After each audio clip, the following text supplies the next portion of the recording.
Merci à tous ceux qui ont prié pour moi. Ça me touche, puis c'est un rappel en même temps. C'est important de prier pour celui qui prêche le dimanche matin, que ce soit vraiment que l'Esprit de Dieu nous dirige. C'est important que ce soit Dieu qui nous parle à travers le très faible serviteur qui se présente devant l'Église. Et je suis confiant que Dieu m'a dirigé parce que c'est un message que ça ne me tente pas vraiment de prêcher, mais je suis convaincu que c'est ce que le Seigneur veut nous dire ce matin. Je vous invite à ouvrir vos Bibles dans 1 Corinthiens, chapitre 5.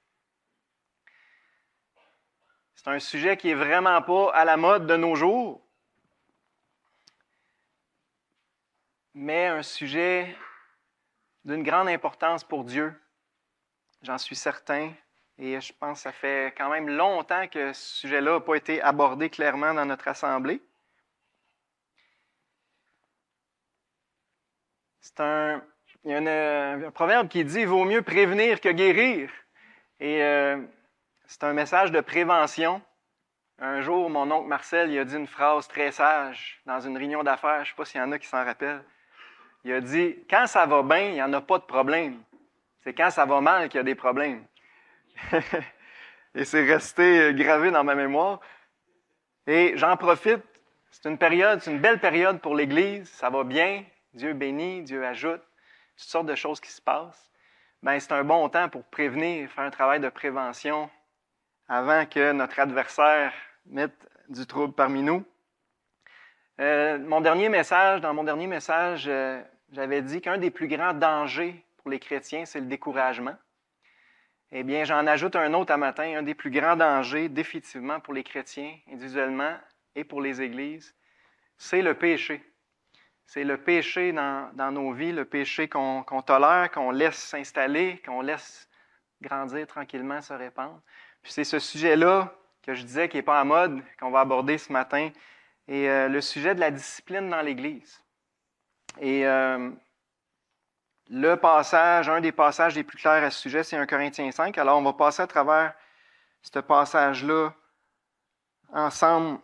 On va le lire d'un trait, 1 Corinthiens 5, verset 1. On entend dire généralement qu'il y a parmi vous de la débauche, et une débauche telle qu'elle ne se rencontre même pas chez les païens. C'est au point que l'un de vous a la femme de son père. Et vous êtes enflés d'orgueil, et vous n'avez pas été plutôt dans l'affliction, afin que celui qui a commis cet acte soit ôté du milieu de vous. Pour moi, absent de corps mais présent d'esprit, j'ai déjà jugé, comme si j'étais présent, celui qui a commis un tel acte. Au nom du Seigneur Jésus, vous et mon esprit étant assemblés avec la puissance de notre Seigneur Jésus, qu'un tel homme soit livré à Satan pour la destruction de la chair, afin que l'esprit soit sauvé au jour du Seigneur Jésus. C'est bien à tort que vous vous glorifiez. Ne savez-vous pas qu'un peu de levain fait lever toute la pâte? Faites disparaître le vieux levain, afin que vous soyez une pâte nouvelle, puisque vous êtes sans levain. Car Christ, notre Pâque, a été immolé. Célébrons donc la fête, non avec du vieux levain, non avec un levain de malice et de méchanceté, mais avec les pains sans levain, de la pureté et de la vérité. Je vous ai écrit dans ma lettre de ne pas avoir de relation avec les débauchés, non pas d'une manière absolue, avec les débauchés de ce monde, ou avec les cupides et les ravisseurs, ou avec les idolâtres. Autrement, il vous faudrait sortir du monde. Maintenant, ce que je vous ai écrit, c'est de ne pas avoir de relation avec quelqu'un qui, se nommant frère, est débauché, ou cupide, ou idolâtre, ou outrageux, ou ivrogne, ou ravisseur, de ne pas même manger avec un tel homme. Qu'ai-je en effet à juger ceux du dehors? N'est-ce pas ceux du dedans que vous avez à juger? Pour ceux du dehors, Dieu les juge. Ôtez le méchant du milieu de vous. Donc, le thème de ce passage-là, c'est la discipline dans l'Église. Je l'ai divisé en 4 points. On va voir la tolérance démesurée des Corinthiens, l'appel à la discipline, les raisons pour la discipline, puis les limites de la discipline. Avant de se lancer, on va prier. Merci, Père, pour ta parole qui n'a pas toujours des sujets agréables à entendre, Seigneur, mais qui a toujours des sujets importants, qui sont importants pour toi et pour la bonne santé spirituelle de tes églises, Seigneur, la croissance de tes églises. Ah, Seigneur, je te prie d'ouvrir nos cœurs à ta parole, qu'on puisse l'écouter humblement, reconnaissant que c'est toi qui nous parles, Seigneur, à travers ce texte. Et je prie que ta parole ait un effet sanctifiant dans nos cœurs, dans nos vies, chacun, puis dans l'Assemblée aussi, Seigneur, qu'on puisse avoir à cœur de se garder pur en tant qu'Église pour que tu sois à l'aise au milieu de nous. Seigneur, que tu puisses t'asseoir confortablement au milieu de nous et régner parmi nous, Seigneur. On remet ce message et ses fruits entre tes bonnes mains, au nom de Jésus. Amen. La tolérance démesurée des Corinthiens. Verset 1. On entend dire généralement qu'il y a parmi vous de la débauche, et une débauche telle qu'elle ne se rencontre même pas chez les païens. C'est au point que l'un de vous a la femme de son père. On voit que la chose était bien connue. Paul en avait entendu parler, lui qui n'était pas à Corinthe à ce moment-là. L'Église de Corinthe commençait à se faire une réputation d'être très tolérante envers le péché, et particulièrement l'immoralité sexuelle. Le mot débauche en grec, c'est porneia. Ça inclut toute relation sexuelle en dehors du mariage. C'est assez simple, hein? Toute activité sexuelle en dehors du mariage, ça rentre dans porneia, débauche, immoralité. Un peu plus loin, dans 1 Corinthiens 7, verset 2, Paul va leur écrire pour éviter la débauche que chaque homme ait sa femme et que chaque femme ait son mari. Donc, c'est la seule façon d'éviter la débauche, à part, bien sûr, la pureté, le célibat, c'est le mariage. Il faut savoir qu'à cette époque, Corinthe était une ville vraiment immorale. Okay? L'immoralité avait libre cours, ça faisait partie de la culture grecque et Corinthe était une des pires villes de l'époque. Si on regarde la situation aujourd'hui, on se rapproche pas mal de comment c'était à Corinthe à ce moment-là. Notre situation actuelle dans notre société, surtout en Occident, là, au Québec en 2023, ça ressemble pas mal. L'immoralité est très, très, très répandue et elle est acceptée. Elle est maintenant reconnue comme normale.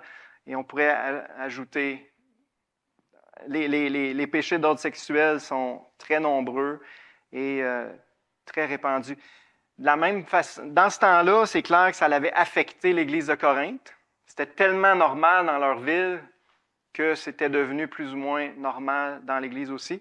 Et il faut prendre conscience qu'on est en danger, nous autres aussi, que ça devienne normal, parce que c'est la norme dans la société, l'immoralité, et on est en danger d'être influencé, puis de s'habituer à ça, puis de voir ces péchés-là comme banals. Alors, c'est important de renouveler notre intelligence par la parole de Dieu. Pour Dieu, c'est pas normal. Pour Dieu, c'est pas acceptable. Paul donne ici un cas précis. Il écrit à la fin du verset 1, « C'est au point que l'un de vous a la femme de son père. » Donc, un des membres de l'Église est en relation avec sa belle-mère, la femme de son père. Son père était peut-être divorcé, son père était peut-être même mort. Peu importe, c'était une situation inacceptable.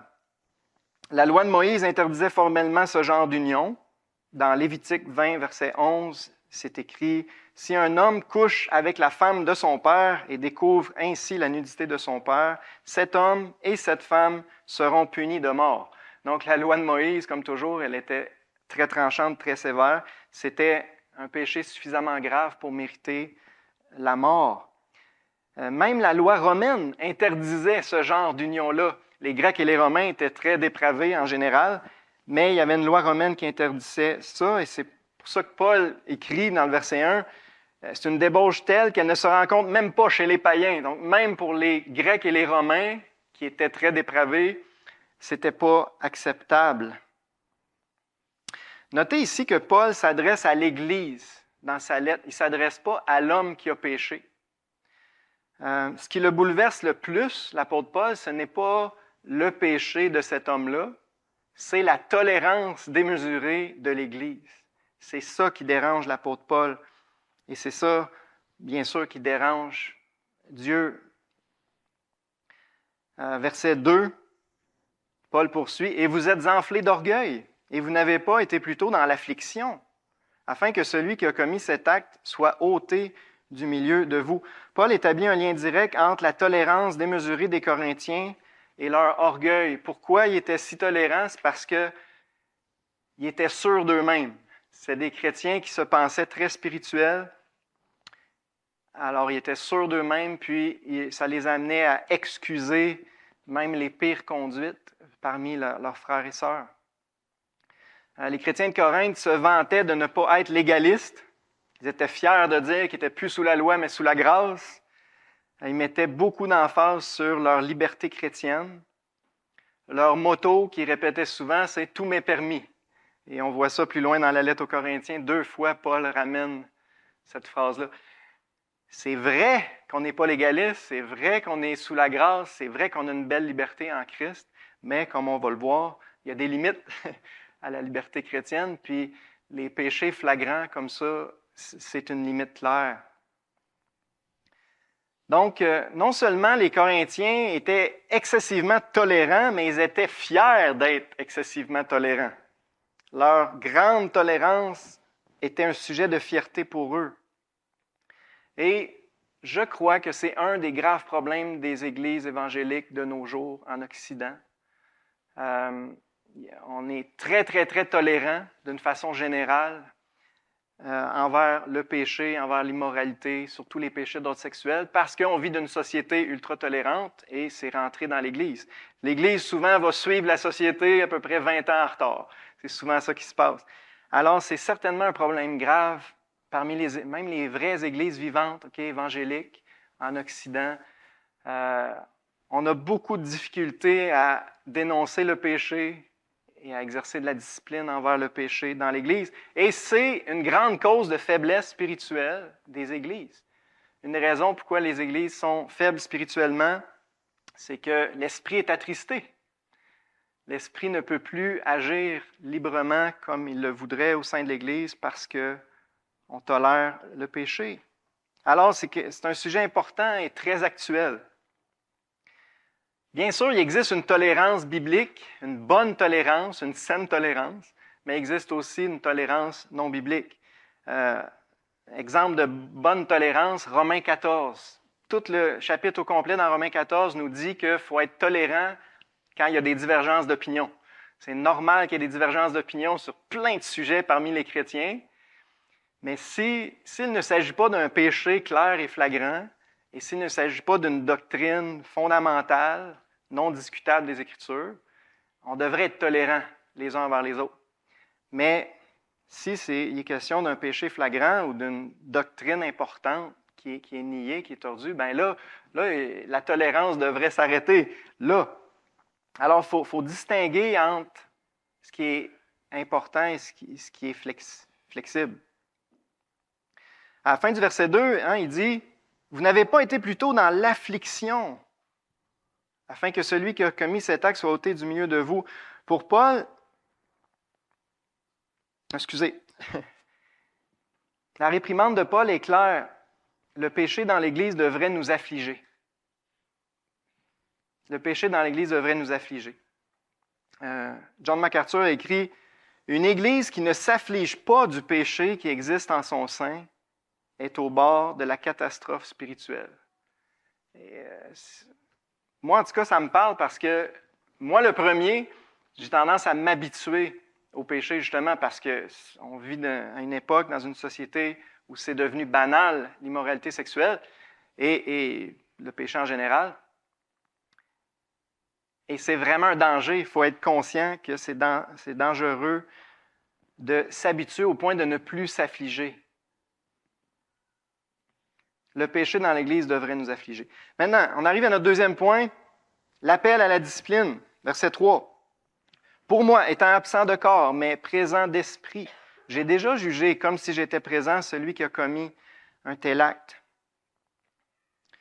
Pour Paul, c'était évident, il ne fallait pas tolérer un péché aussi flagrant dans l'Église de Dieu. Il fallait dénoncer et juger celui qui a commis un tel acte.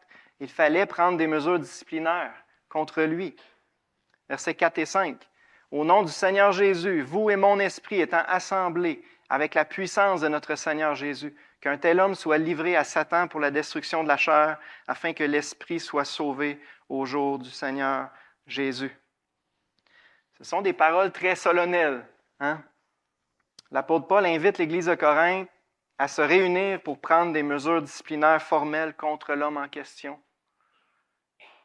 Il en appelle à une prise de position officielle de l'Assemblée entière. C'est ce que Paul fait dans ces versets-là. Ça nous rappelle que l'Église de Dieu, ce n'est pas un club social. Ce n'est pas juste un organisme à but non lucratif, un service offert à la population. L'Église de Dieu, c'est beaucoup plus sérieux que ça. C'est le temple de Dieu sur la terre. Dieu habite au milieu de son peuple, de son Église. C'est le corps spirituel de Christ. Christ habite au milieu de son Église, marche parmi nous, parmi les chandeliers. Nous sommes les représentants de Jésus-Christ sur cette terre. Alors voilà la base doctrinale derrière la discipline. Voilà pourquoi l'Église doit se garder pure. Si on veut que Christ continue de marcher de façon à l'aise autour de son chandelier ici, eh bien, il faut veiller à garder l'Église pure. Si l'esprit est attristé, ça va nous affaiblir terriblement. Alors Paul est très solennel. Il dit « Au nom du Seigneur Jésus, vous et mon esprit est assemblés avec la puissance du Seigneur Jésus. » En tant que corps spirituel de Christ, l'Église a la responsabilité d'agir au nom du Seigneur Jésus, on pourrait dire de sa part, avec la puissance du Seigneur Jésus, avec son autorité. Jésus a donné aux églises locales l'autorité d'exercer de la discipline en son sein. C'est une autorité voulue par le chef de l'Église.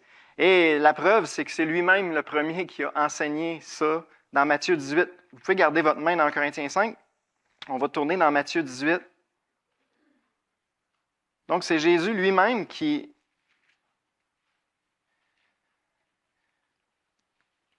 a enseigné que l'Église est responsable et a l'autorité d'exercer une discipline en son sein. Matthieu 18, versets 15 à 18. Donc, c'est Jésus qui parle. « Si ton frère a péché, va et reprends-le entre toi et lui seul. S'il t'écoute, tu as gagné ton frère. Mais s'il ne t'écoute pas, prends avec toi une ou deux personnes, afin que toute l'affaire se règle sur la déclaration de 2 ou de 3 témoins. S'il refuse de les écouter, dis-le à l'Église. Et s'il refuse aussi d'écouter l'Église, qu'il soit pour toi comme un païen et un publicain. Je vous le dis en vérité, tout ce que vous lirez sur la terre sera lié dans le ciel, et tout ce que vous délirez sur la terre sera délié dans le ciel. » En d'autres mots, les décisions officielles qu'une Église locale prend au nom du Seigneur, le Seigneur les reconnaît. Ce que vous allez décider sur la terre, vous allez avoir mon approbation du haut du ciel. Je vous donne l'autorité d'exercer une discipline en votre sein, puis le contexte est clair. Maintenant, on n'a pas le temps d'aller dans les détails dans Matthieu 18, mais c'est très important de suivre les étapes. On voit dans Matthieu 18 que la discipline exercée par l'Église tout entière, c'est la dernière étape d'un processus. On n'espère pas se rendre là. La première étape, c'est aussitôt que vous prenez conscience qu'un de vos frères proches est tombé dans le péché, quelque chose de sérieux, de grave. Jésus dit, tu es responsable d'aller parler tout seul, entre toi et lui seul. Ça, c'est l'idéal. C'est de garder ça entre toi et lui seul. Mais on est responsable de le faire. Et c'est seulement si il réagit mal, qu'il ne veut pas reconnaître son péché, il ne veut pas se repentir, là, Jésus dit, la deuxième étape, tu vas prendre un ou deux frères matures, sages avec toi, tu vas aller le confronter à nouveau pour l'encourager à reconnaître son péché, à se repentir. Et c'est seulement si cette deuxième étape-là ne fonctionne pas, si le frère est clairement endurci, il ne veut pas se repentir, c'est après ça qu'on va le dire à l'Église. Alors, c'est important de suivre les étapes. Dans 1 Corinthiens 5, on était rendu, ça avait déjà traîné depuis beaucoup trop longtemps, on était rendu à la dernière étape. On retourne dans 1 Corinthiens 5. Donc là, il fait une déclaration qui a fait couler beaucoup d'encre, verset 5.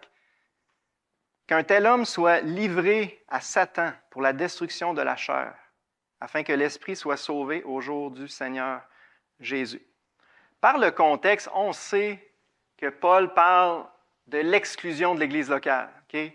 Paul, ce qu'il enseigne, dès le verset 2, il dit que celui qui a commis cet acte soit ôté du milieu de vous. Paul dit, ce chrétien-là doit être mis sous discipline, il doit être ôté du milieu de vous, exclu de l'Église locale. Puis, il termine le chapitre en répétant la même chose, « ôtez le méchant du milieu de vous ». Donc, on sait que cette expression-là, qu'il soit livré à Satan pour la destruction de la terre, ce que Paul a en tête, c'est qu'il soit exclu de l'Église, exclu de la communion de l'Église locale. L'idée est celle-ci. L'Église, c'est le domaine de Christ. On peut dire que c'est la sphère d'influence de Jésus-Christ. C'est le terrain de la bénédiction et de l'édification. Le monde, au contraire, c'est le domaine de Satan. C'est la sphère d'influence de Satan. C'est le terrain de la malédiction et de la destruction. Donc, lorsqu'un homme est exclu de l'Église, il est du même coup exclu du domaine de Christ, de la sphère d'influence de Christ. On pourrait dire exclu du terrain de la bénédiction et de l'édification. Et il est livré à quoi? Livré au domaine de Satan, à la sphère d'influence de Satan, livré au terrain de la malédiction et de la destruction. C'est ça l'idée. Donc, livré à Satan, ça veut juste dire exclu de l'Église et livré au monde, finalement. Pour la destruction de la chair, la chair peut avoir deux sens dans le Nouveau Testament. Des fois, souvent, ça parle de la nature pécheresse de l'être humain. Mais est-ce que Satan voudrait détruire notre nature pécheresse, vous pensez? Non, c'est le contraire. Il veut la nourrir au maximum pour qu'elle prenne le dessus puis qu'elle nous domine. Donc, Satan ne veut pas détruire notre nature pécheresse. Fait qu'il reste juste une autre option. La chair, c'est simplement notre corps. Donc, c'est notre corps.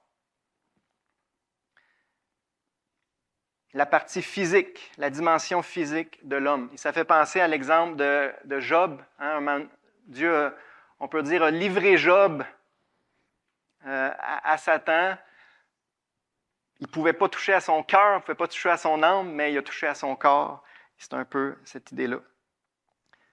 Ne l'oublions pas, frères et sœurs, Satan, c'est le destructeur. Il veut détruire l'homme, il veut détruire son corps, il veut détruire son âme par-dessus tout. Et la méthode principale de Satan pour détruire l'homme, c'est par le péché. C'est en poussant les hommes à vivre dans le péché qu'il les détruit. Le péché détruit nos corps et détruit nos âmes aussi. Il y a beaucoup de maladies qui sont la conséquence directe ou indirecte du péché. Pas toutes, mais beaucoup. Et la conséquence ultime du péché, c'est la mort, on le sait. Le salaire du péché, c'est la mort. Dans Jacques 1, Jacques écrit « La convoitise, lorsqu'elle a conçu, enfante le péché, et le péché étant consommé, produit la mort. » Donc, lorsqu'on est livré à notre péché, livré au monde, ça va avoir pour conséquence la destruction de notre chair, notre dimension physique. Ça peut se faire de façon tout naturelle. Le péché fait son œuvre et produit ses fruits amers. Ou Dieu peut permettre à Satan aussi d'intervenir de façon directe, un peu comme il a livré Job à Satan. Eh bien, Dieu peut permettre à Satan d'intervenir de façon directe pour frapper les chrétiens qui persistent dans le péché, donc pour les châtier et les amener à la repentance. On a un exemple de ça dans 1 Corinthiens 11, donc quelques pages plus loin, je vous invite à tourner. Un autre problème à Corinthe, c'est qu'ils prenaient le repas du Seigneur indignement. Il était déjà bien réchauffé, comme on dirait en québécois. C'était quasiment un party là, quand ils mangeaient ensemble. Puis après ça, ils prenaient les éléments en mémoire du Seigneur. Puis là, il y avait des conséquences à ça, et très sérieuses. On voit ça à la fin d'un Corinthiens 11, versets 27 à 32. C'est pourquoi celui qui mangera le pain ou boira la coupe du Seigneur indignement sera coupable envers le corps et le sang du Seigneur. Que chacun donc s'éprouve soi-même, et qu'ainsi il mange du pain et boive de la coupe. Car celui qui mange et boit sans discerner le corps du Seigneur, mange et boit un jugement contre lui-même. C'est pour cela qu'il y a parmi vous beaucoup d'infirmes et de malades, et qu'un grand nombre sont morts. Si nous nous jugions nous-mêmes, nous ne serions pas jugés. Mais quand nous sommes jugés, nous sommes châtiés par le Seigneur, afin que nous ne soyons pas condamnés avec le monde. Donc, on voit que si on ne se discipline pas nous-mêmes, Dieu va s'occuper de nous discipliner, et souvent, ça fait plus mal, et ça peut se manifester par des infirmités, des maladies, et même la mort, ultimement. Et Paul dit, c'est un châtiment du Seigneur. Dieu châtie ses enfants quand ils le déshonorent, puis ils marchent tout croche, puis qu'ils nuisent à l'Église de Dieu. Châtié par le Seigneur. Si on retourne dans 1 Corinthiens 5, toujours verset 5, qu'un tel homme soit livré à Satan pour la destruction de la chair, afin que l'esprit soit sauvé au jour du Seigneur Jésus. Donc, on voit que la destruction de la chair n'inclut pas la destruction de l'esprit. Le salut éternel du chrétien qui tombe dans le péché n'est pas remis en question. Si l'homme est un authentique enfant de Dieu, Satan pourra bien détruire sa dimension physique, mais jamais sa dimension spirituelle. Sa chair sera détruite, mais son esprit sera sauvé au jour du Seigneur Jésus. Il sera châtié par le Seigneur, mais il ne sera pas condamné avec le monde. Donc, merci Seigneur pour cette distinction-là. C'est la foi en Jésus-Christ qui nous sauve, qui nous assure le salut de notre âme. Et lorsqu'on tombe dans le péché, le salut de notre âme n'est pas remis en question, mais le prix à payer peut être quand même très grand. En passant, la discipline de l'Église ne doit pas s'exercer seulement dans le domaine moral. Depuis le début, on parle du péché, on parle de l'immoralité, mais elle doit aussi s'exercer dans le domaine doctrinal. Il y a d'autres exemples dans le Nouveau Testament où Paul en appelle à la discipline devant des fausses doctrines flagrantes. J'aimerais ça qu'on lise quelques versets rapidement. 1 Timothée 1, 19 et 20. Je l'invite à tourner. 1 Timothée chapitre 1. Versets 19 et 20.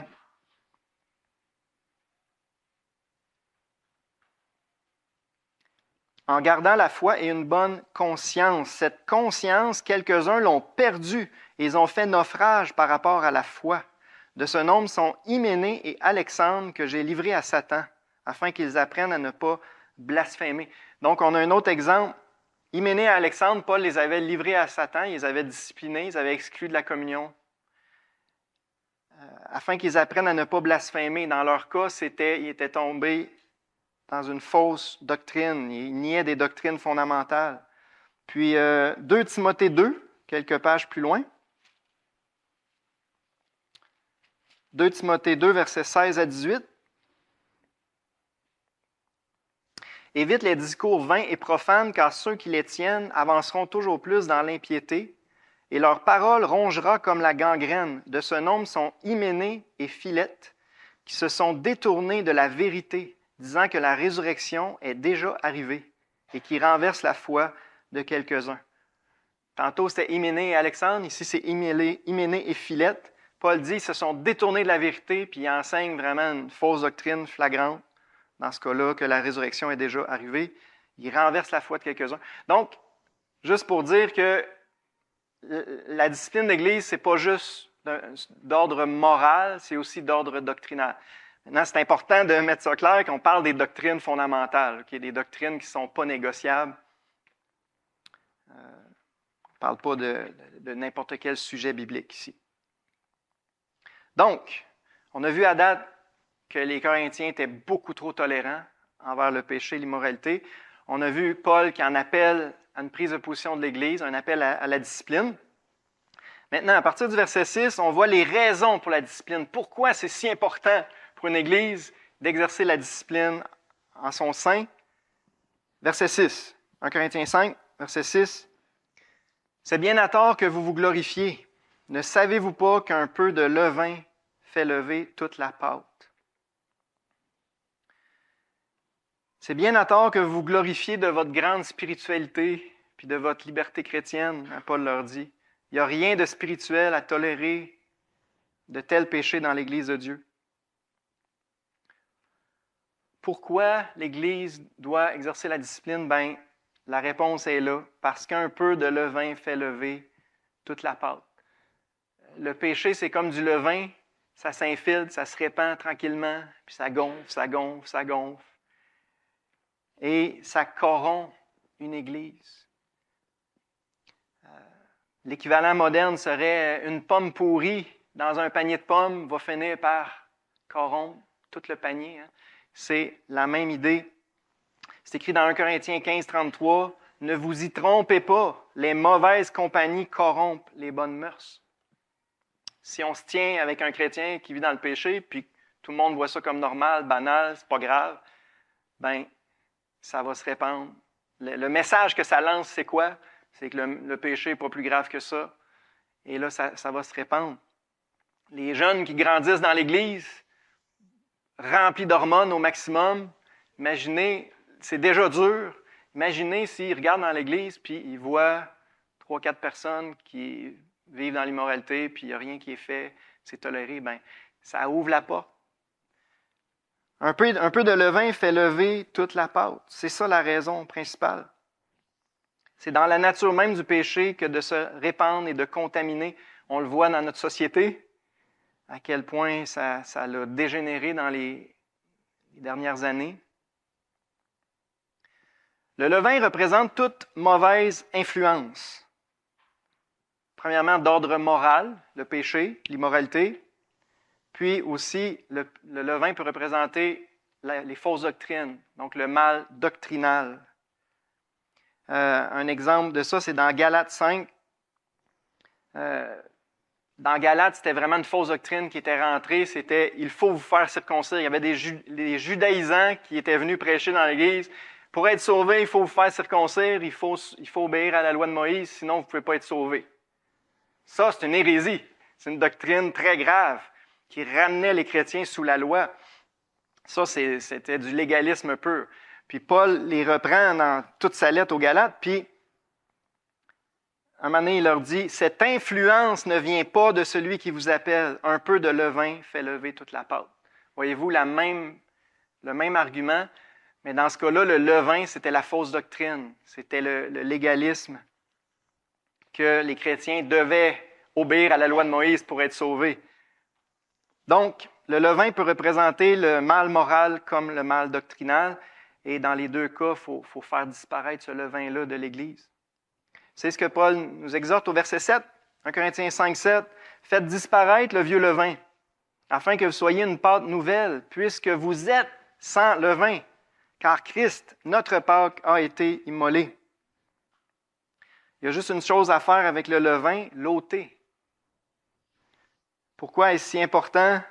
Paul dit ici au verset 7, « C'est parce que vous êtes sans levain, à cause de votre position en Jésus-Christ. » Vous êtes, comme on disait tantôt, vous êtes le temple du Dieu vivant. Vous êtes le corps spirituel de Christ. Christ habite, marche au milieu de vous. Vous êtes aussi la représentante de Christ sur cette terre. Alors, puisque vous êtes sans levain, vous êtes pur aux yeux de Dieu en Jésus-Christ, eh bien, vous devez, dans la pratique, ôter le levain. En d'autres mots, préserver la pureté de l'Église. Paul dit, c'est de première importance de préserver la pureté de l'Église. C'est ce qui fait la force d'une Église. Ce qui fait la force d'une Église, ce n'est pas les grands orateurs qui parlent à chaque dimanche ou la bonne musique qui peut être jouée ou tous les programmes qui peuvent être faits pour les jeunes, les activités. Ça, c'est tout du crémage sur le gâteau. Ce qui fait la force d'une Église, c'est sa pureté, sa sainteté. C'est est-ce que l'Esprit de Dieu est à l'aise et règne vraiment au milieu de nous, à l'aise d'agir? Est-ce que la puissance de Dieu est libre d'agir au milieu de nous? Si on tolère le péché, bien, ça attriste l'Esprit. Comme dans nos vies, l'Esprit se retire tranquillement. L'Esprit ne nous force pas, il ne s'impose pas, ni dans nos vies personnelles, ni dans l'Église. Il faut lui laisser la place. Puis le péché, ce que ça fait, c'est que ça attriste l'Esprit et ça nous affaiblit, individuellement et collectivement. Donc, Paul dit, « Hey, vous êtes le corps de Christ, marchez d'une manière digne de qui vous êtes. Car Christ, notre Pâque, a été immolé. » Et là, il amène une belle image. le sacrifice de Christ, c'est la Pâque du chrétien. Donc, c'est ce que la Pâque était pour les Juifs. La Pâque juive, c'était une image du sacrifice de Jésus qui devait venir. Puis la fête de Pâques, dans le calendrier juif, était suivie de quoi? Était suivie de la fête des pains sans levain. Donc la Pâque, c'est le 14e jour de Nisan. Ensuite, pendant 7 jours, les Juifs devaient bannir tout le vin de leur maison, manger des pains sans levain pendant une semaine. Et ça, c'est une image de la vie chrétienne. La vie chrétienne commence avec la foi en Jésus-Christ, la foi dans son sacrifice, la foi que Christ est l'agneau de Dieu qui ôte mes péchés, la Pâque. Mais la Pâque démarre une nouvelle fête, la fête des pains sans levain, qui représente une nouvelle vie de pureté, de sainteté, la sanctification pratique. On peut dire la fête des pains sans levain représente la sanctification du chrétien. Comme Israël a été libéré d'Égypte à cause de la Pâque et s'est séparé complètement de son oppresseur, le croyant doit se séparer complètement de son ancienne vie et de ses habitudes de péché. Christ est mort pour nous libérer de l'esclavage du péché. La Pâque avait pour but d'inaugurer la fête des pains sans levain. Le salut en Christ inaugure une nouvelle vie, qu'on n'est plus esclave du péché, on est sorti d'Égypte, on est maintenant libre d'obéir à Dieu puis de vivre dans la sainteté. Verset 8. Célébrons donc la fête, non avec du vieux levain, non avec un levain de malice et de méchanceté, mais avec les pains sans levain de la pureté et de la vérité. En d'autres mots, Paul leur dit, « Vivez donc votre nouvelle vie, non avec vos anciennes habitudes de péché, mais avec de nouvelles habitudes de pureté, de sainteté, de vérité. » Donc, la fête des pains sans levain est une image de la vie chrétienne qui devrait être une vie de pureté, de sainteté. Bien sûr, ce n'est pas de façon absolue. Il n'y a pas personne ici qui vit dans une pureté absolue, mais on parle des choses flagrantes ici.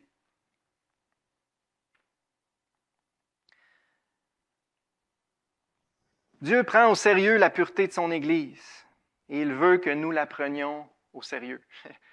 Si vous retenez juste ça du message, c'est ça le point principal. Pour Dieu, c'est de première importance qu'on veille à se garder pur en tant qu'Église locale. Alors, ça devrait être de première importance pour nous aussi, puis je le répète, c'est ce qui fait la puissance d'une Église locale. Ce n'est pas le nombre. Vaut mieux une petite Église pure, remplie du Saint-Esprit, où Christ règne de façon libre et évidente au milieu de nous, qu'une grande Église corrompue, souillée, qui tolère le péché puis la fausse doctrine en son sein. Vraiment.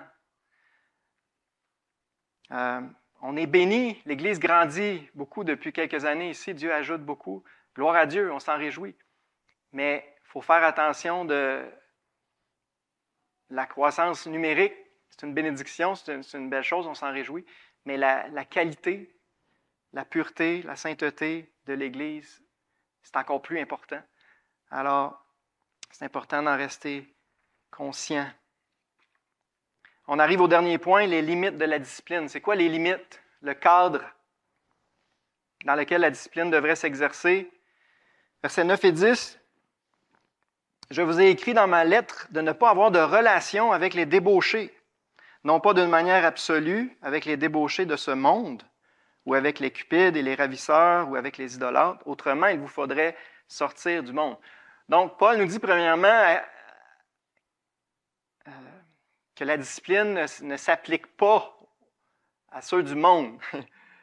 On ne parle pas de ceux du monde, on ne parle pas de ceux du dehors. Autrement, il nous faudrait sortir du monde. S'il fallait se séparer, de ne pas avoir aucune communion avec les pécheurs de ce monde, mais il faudrait sortir du monde. Il faudrait se partir un monastère, quelque part sur une montagne, comme certains ont fait dans l'histoire. Dieu ne nous demande pas de sortir du monde. Au contraire. Puis l'exemple de Jésus, c'est un bon exemple. Jésus, il se tenait avec qui la plupart du temps? Des pécheurs. Jésus se tenait avec des pécheurs, des publicains, des prostituées, des gens de mauvaise vie. Puis il mangeait même avec eux. Mais il brillait devant eux. Hein? Puis Jésus a prié son Père dans Jean 17, verset 15. Il a dit, « Je ne te prie pas de les ôter du monde, mais de les préserver du malin. » Jésus veut pas qu'on sorte du monde. Plus loin, dans Jean 17, 18, il dit, « Comme tu m'as envoyé dans le monde, je les ai aussi envoyés dans le monde. » Donc, c'est clair que Dieu ne nous demande pas de nous séparer des pécheurs de ce monde. Au contraire, il veut qu'on soit en plein milieu puis qu'on brille. On est le sel de la terre, on est la lumière du monde, on est là pour avoir une bonne influence. On est un levain, entre guillemets, positif pour avoir une influence dans le monde. Donc, on ne parle pas des non-chrétiens, des non-sauvés. Verset 11. « Maintenant, ce que je vous ai écrit, c'est de ne pas avoir de relation avec quelqu'un qui se nommant frère. » Et ça, c'est les mots-clés. Quelqu'un qui se nommant frère. Quelqu'un qui professe être un frère ou une sœur en Christ. Mais qui est débauché, ou cupide, idolâtre, outrageux, ivrogne, ravisseur. De ne pas même manger avec un tel homme. Donc, envers qui on doit exercer la discipline? Quelqu'un qui professe être né de nouveau. Quelqu'un qui professe être un vrai chrétien, mais qui renie sa profession de foi par son comportement. Qui vit ouvertement dans le péché, dans la désobéissance. C'est peut-être un faux frère. C'est peut-être de l'ivraie parmi le blé. C'est une possibilité. Mais c'est peut-être aussi un frère authentique qui a simplement besoin de s'humilier puis de se repentir puis de se détourner de son péché. Peu importe, c'est la même marche à suivre. Okay? C'est pas toujours évident de discerner, c'est-tu un vrai frère, c'est-tu un faux frère. Peu importe, il professe être chrétien, mais il nie sa profession par sa manière de vivre. Eh bien, voici la marche à suivre. Paul écrit, « N'ayez plus de relation avec ce frère-là. » C'est ça qu'il écrit. Maintenant, j'aimerais faire une précision. Ce ne sont pas tous les péchés qui sont sujets à la discipline de l'Église. Okay? Si c'était le cas, on serait tous sous discipline. Okay? Forcément, on parle ici de péchés flagrants. Et Paul donne une liste pour nous donner une idée de quel genre de péché dont on parle. Le premier, débauché. Donc, ça, je dirais, c'est le plus flagrant. Okay? Relation sexuelle en dehors du mariage. Et c'est probablement un des plus répandus puis un des plus dangereux, un des plus faciles à s'habituer. Mais il ajoute aussi cupide, quelqu'un qui est avare, quelqu'un qui aime l'argent de façon évidente puis qui vit en partie pour l'argent. Ça, c'est quelque chose de grave qui doit être traité. Quelqu'un qui est idolâtre, qui a clairement une idole qui le domine dans sa vie. Les idoles les plus flagrantes, c'est le sexe et l'argent. Donc, c'est les 2 points avant. Mais ça pourrait aussi être quelqu'un qui vénère quelqu'un d'autre que Dieu. Donc, quelqu'un, exemple, qui a clairement une dévotion envers Marie, qui vénère Marie, qui prie Marie, ben, c'est de l'idolâtrie, c'est quelque chose de sérieux. Outrageux, quelqu'un qui clairement, par son langage, outrage les autres, rabaisse les autres, méprise les autres, parle méchamment aux autres, c'est pas acceptable. On ne doit pas tolérer ça dans l'Église de Dieu. Un ivrogne, quelqu'un qui est clairement esclave de l'alcool, esclave de la drogue. Ça non plus, c'est pas acceptable. Ravisseur, ça veut juste dire voleur. Quelqu'un qui clairement est voleur, malhonnête. C'est ce genre de péché-là dont on parle, des péchés flagrants. Maintenant, Paul parle d'un frère qui pratique ce péché-là de façon régulière. On ne parle pas d'un frère qui est tombé dans un péché une fois puis qui s'en est repenti. Okay? On parle de quelqu'un qui pratique ça sur une base régulière puis qui est endurci dans ce péché-là. Un frère qui est repentant puis qui se bat contre un péché, même un péché grave, c'est pas pareil. Il est repentant, il se bat. Ben là, il faut l'encourager. Lâche pas, continue de te battre, puis il faut l'entourer, puis il faut l'aider. Ce n'est pas un cas de discipline. On parle de quelqu'un qui pratique ce péché-là, puis qui est endurci, puis qui ne veut pas s'en détacher. C'est quoi la chose à faire? Ben, c'est clair en verset 11. Je vous ai écrit de ne pas avoir de relation avec ce frère-là. Ça aurait pu être traduit « ne pas vous associer à lui », « ne pas vous mélanger avec lui », « ne pas avoir de communion fraternelle avec lui ». On n'est pas habitué à ça, hein? On parle très, très rarement de ça, mais c'est ce que la Bible enseigne et c'est pour son bien, comme on va en parler dans quelques instants. C'est pour son bien à lui, c'est pour le bien de l'Église aussi. John MacArthur a écrit « Les croyants fidèles ne doivent pas avoir de relations intimes avec d'autres qui persistent à pratiquer certains péchés graves, comme ceux qui sont énumérés dans ce verset. On ne devrait pas leur permettre de participer à aucune activité de l'Église, réunion d'adoration, études bibliques, activités sociales. Ils devraient être exclus de toute communion individuelle et collective, y compris les repas communautaires. » Puis c'est ce que Paul dit à la fin du verset 11, de ne pas même manger avec un tel homme. On n'est vraiment pas habitué de parler de ça, hein? On trouve ça dur dans notre contexte, dans notre culture. On trouve ça sévère. Mais c'est ça que Dieu dit. Et c'est pour le bien de ce frère-là et pour le bien de l'Église. Et il n'y a pas juste dans Corinthiens 5, il y a aussi dans 2 Thessaloniciens 3 que Paul donne la même instruction. Je vous invite à tourner 2 Thessaloniciens, chapitre 3.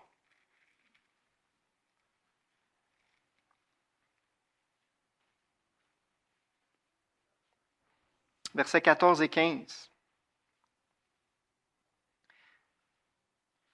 Et si quelqu'un n'obéit pas à ce que nous disons par cette lettre, notez-le et n'ayez point de relation avec lui, afin qu'il éprouve de la honte. Ne le regardez pas comme un ennemi, mais avertissez-le comme un frère. N'ayez pas de relation avec lui, c'est exactement le même verbe que dans 1 Corinthiens 5.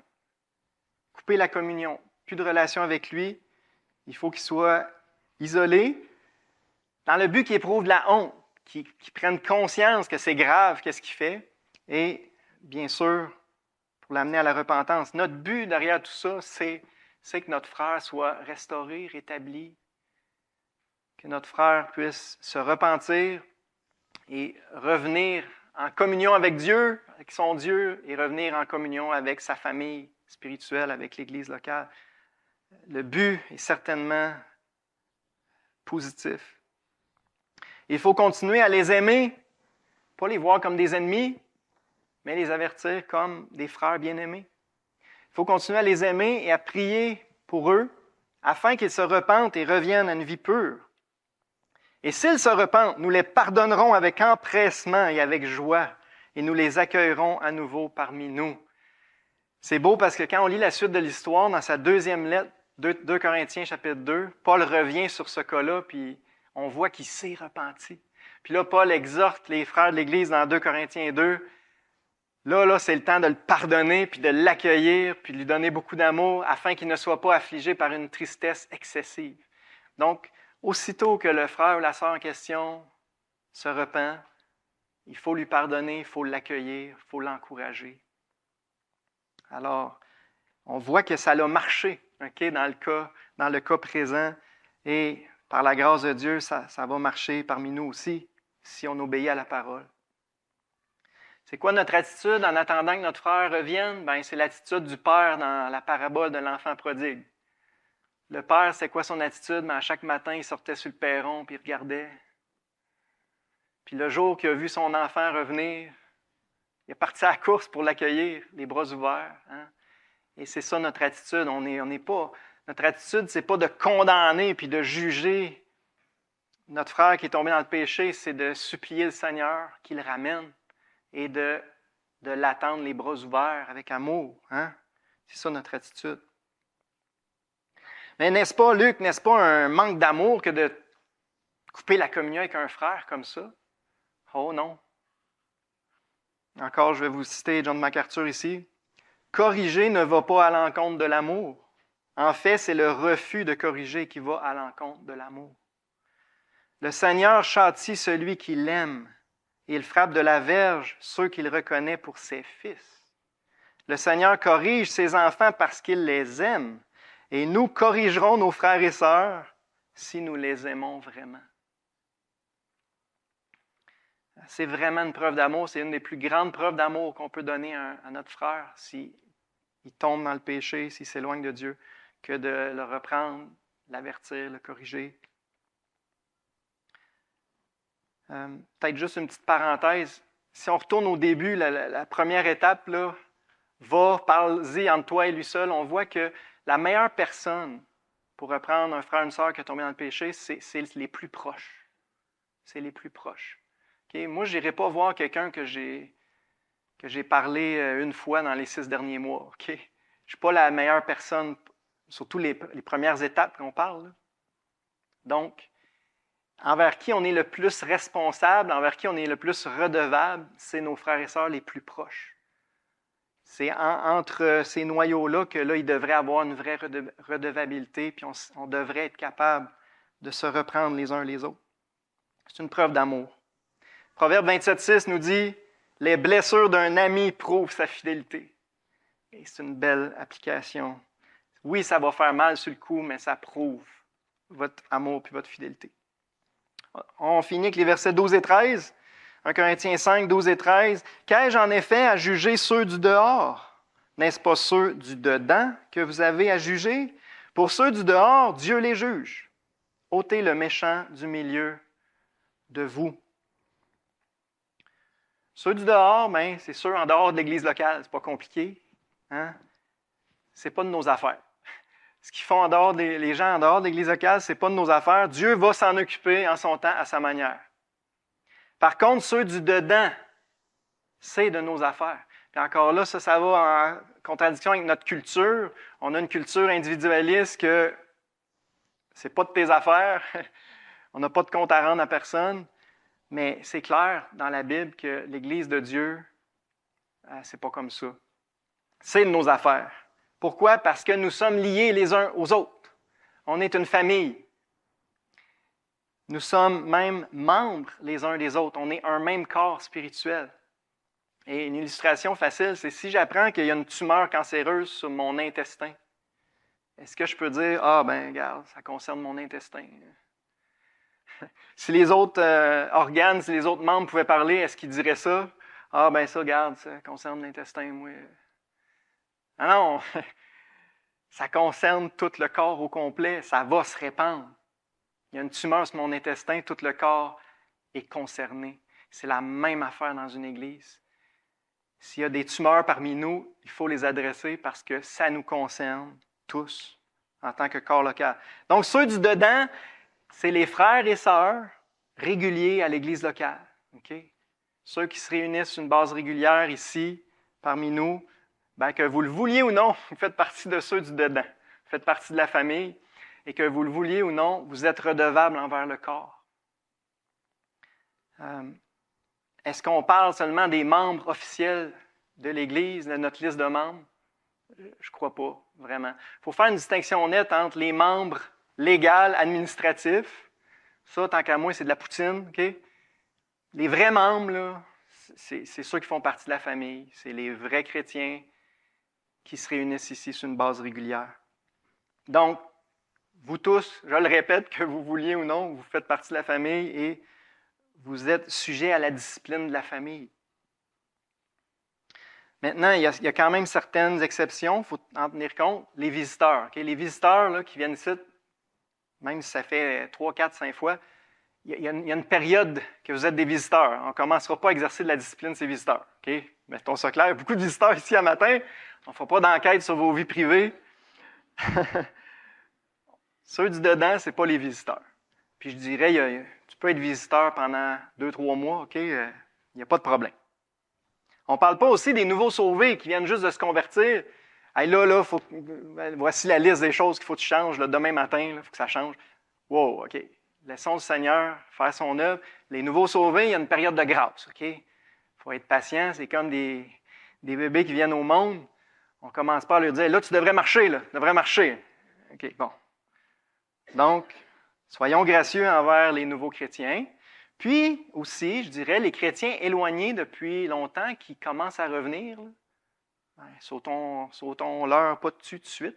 Laissons-leur le temps de revenir.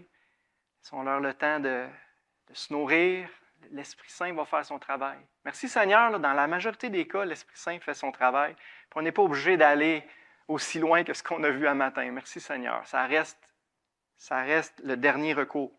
Donc,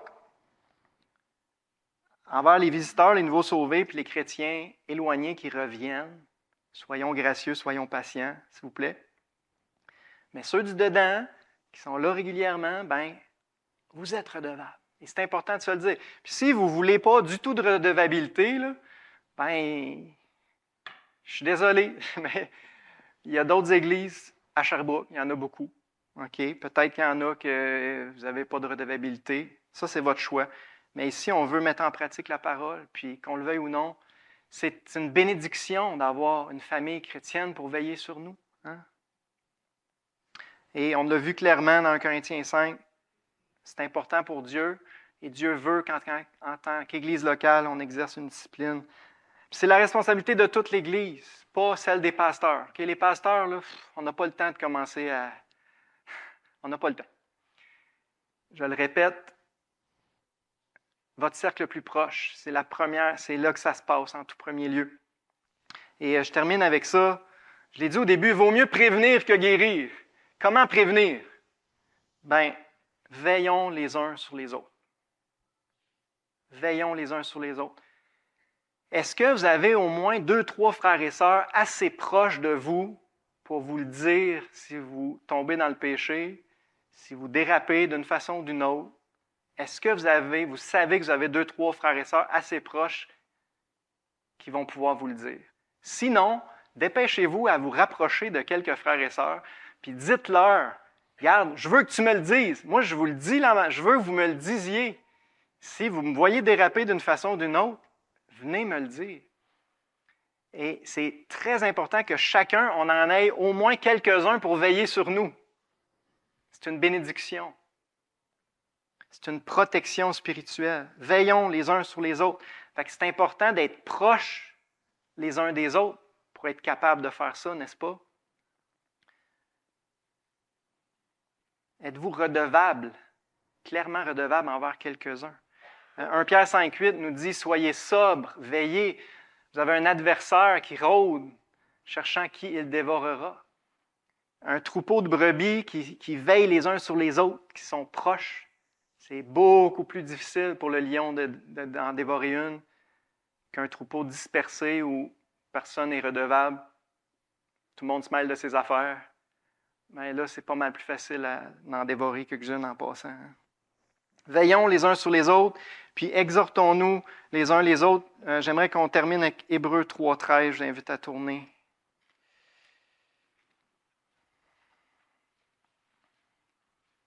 Hébreux 3,13.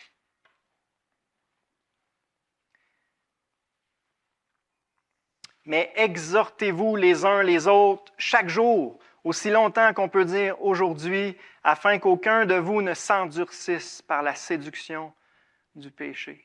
On est tous en danger de s'endurcir par la séduction du péché. L'antidote, c'est de veiller les uns sur les autres puis de s'exhorter les uns les autres.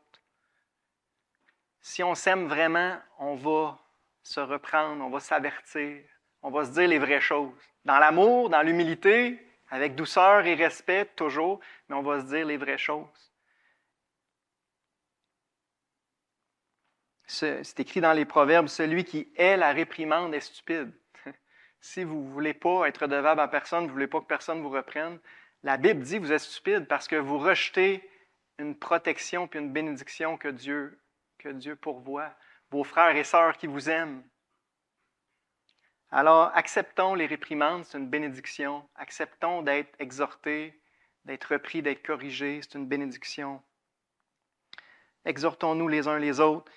Et si on fait ça, là, si chacun de nous, on a un petit groupe pour veiller sur nous, là, on n'aura pas besoin de se rendre dans 1 Corinthiens 5. Ça va se régler un à un.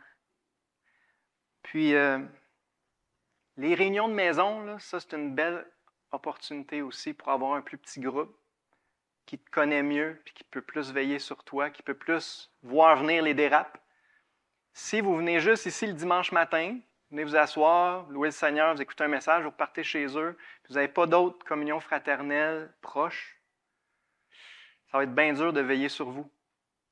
Fait que je vous encourage soit de vous greffer une réunion de maison ou, comme j'ai dit, vous rapprocher de quelques frères et sœurs pour avoir une vraie redevabilité. C'est la meilleure protection.